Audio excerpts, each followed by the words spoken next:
Merhaba arkadaşlar, kanalıma hoş geldiniz. Bugün sizlerle birlikte ekonomiyi yorumlayacağız. Dünya para piyasalarının teknik analiz verilerinden bahsedeceğim. İlk olarak genel bir piyasa yorumumu yapacağım ve arkasından teknik analizlerimi gerçekleştireceğim.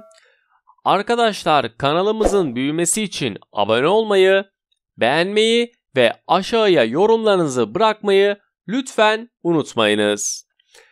İlk olarak Türkiye'de dün yurt içerisinde Ekim ayına ait güven endeksi bir önceki aya göre 3,8 puan azalarak 109,6 seviyesinden gerçekleşirken kapasite kullanım oranımız ise %0,1 puan azalarak %78 seviyesine geriledi.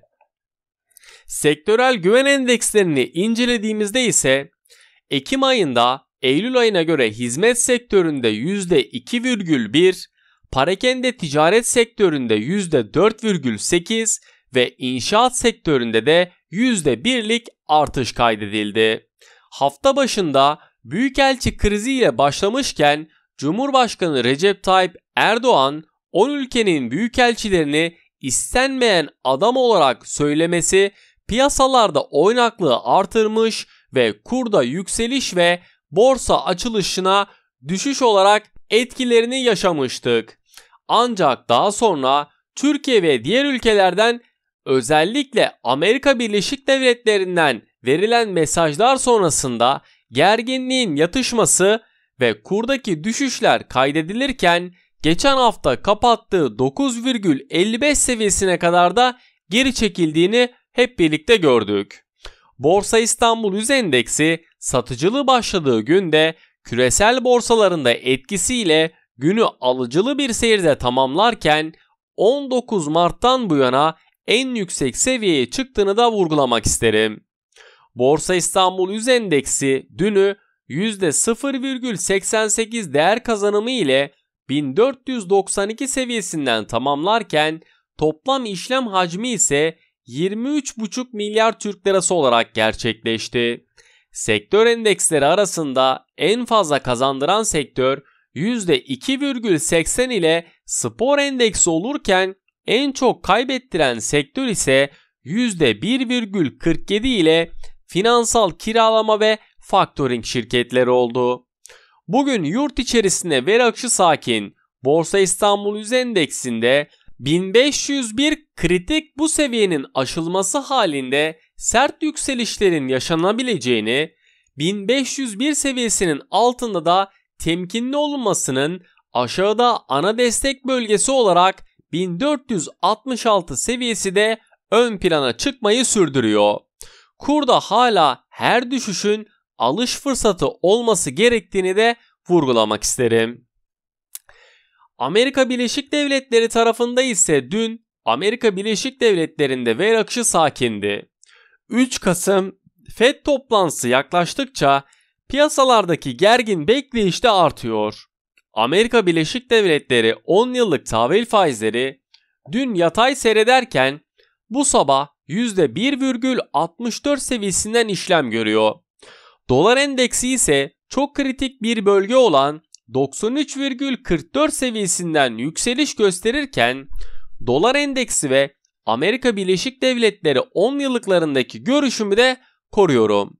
Özellikle 3 Kasım'daki FED faiz kararı sonrasında doların küresel bazda artacağı bir geçişi bekliyorum. Amerika Birleşik Devletleri borsaları ise rekor kırmayı sürdürürken dün S&P ve Dow Jones endeksleri tarihi rekorlarını da tazelediler.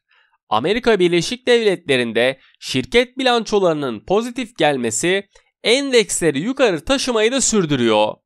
Bugün Amerika Birleşik Devletleri'nde konut piyasasına dair verileri de yakından takip ediyorum. Aylık bazda konut fiyat endeksi %1,5 beklenirken S&P tarafındaki karmaşık konut fiyat endeksinin de yıllık bazda %20,1'e yükseleceğini tahmin ediyorum. Yeni konut satışlarında ise beklenti 755 bin adet seviyesinde olurken bunun haricinde Amerika Birleşik Devletleri'nde bugün Richardman imalat endeksini de yakından takipteyim. Euro bölgesi tarafında ise dün Euro bölgesinden gelen verilerde Almanya ifo iş ortamı güven endeksi beklentilerin altında 97,7 olarak açıklanırken son 4 aydır da düşüş yaşadığını söylemek isterim. Ayrıca Almanya ifo iş ortamı güven endeksi son 6 ayın en düşük seviyesine gerilemişken yapılan açıklamalarda tedarik darboğazının Alman ekonomisini zor bir sonbahar dönemiyle karşı karşıya bıraktığını belirtirken inşaat sektöründeki iyileşme, imalat ve hizmet sektörlerinde ise şirketlerin mevcut durum değerlendirmeleri ve geleceğe yönelik beklentilerinde de kötüleşme yaşanılacağı yönünde. İFO'nun ekonomisti Klaus, cari tedarik zinciri sorunlarının etkisiyle Alman ekonomisinin 4. çeyrekte %0,5 büyümesini beklediklerini söylerken problemlerin parakende mağazaları da etkilemekte olduğunu ve Noel sezonunda da bu problemlerden etkilenmesinin beklediklerini ifade ederken dün Euro dolar paritesindeki düşüşünü sürdüren parite 1,17 seviyesinin altında satış baskılarında devamını bekliyorum. Euro Türk lirası tarafında ise büyükelçiler kriziyle açılışta tarihi rekor seviyeye yükselse de gerilimin düşmesinin ardından kayıplarını telafi etti.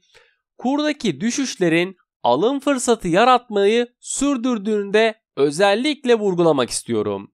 Avrupa borsaları tarafının da ilk işlem gününü Fransa dışında yükselişle tamamlarken şirket bilançolarının pozitifliğinin etkisini de yakından takipteyim.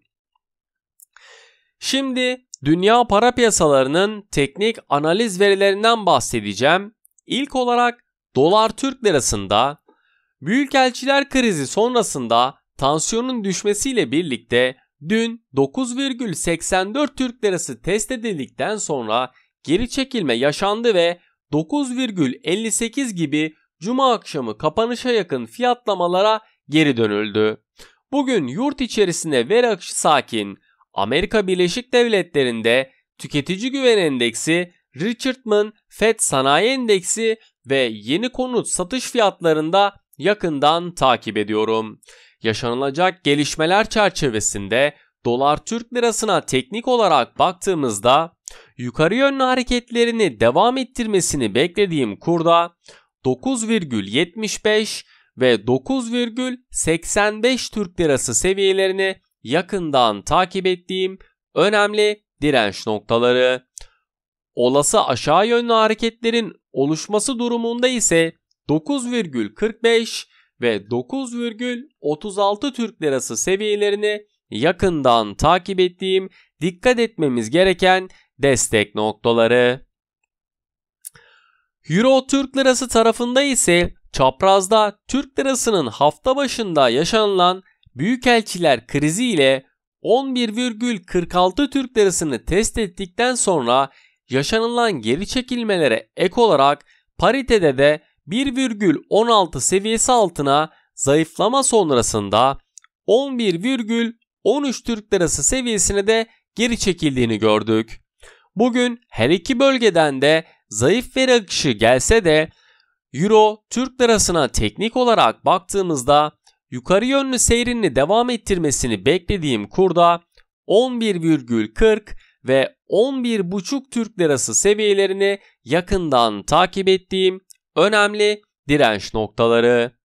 Olası satış baskılarını görmemiz durumunda ise 11,25 ve 11 Türk lirası seviyelerini yakından takip ettiğim dikkat etmemiz gereken destek noktaları.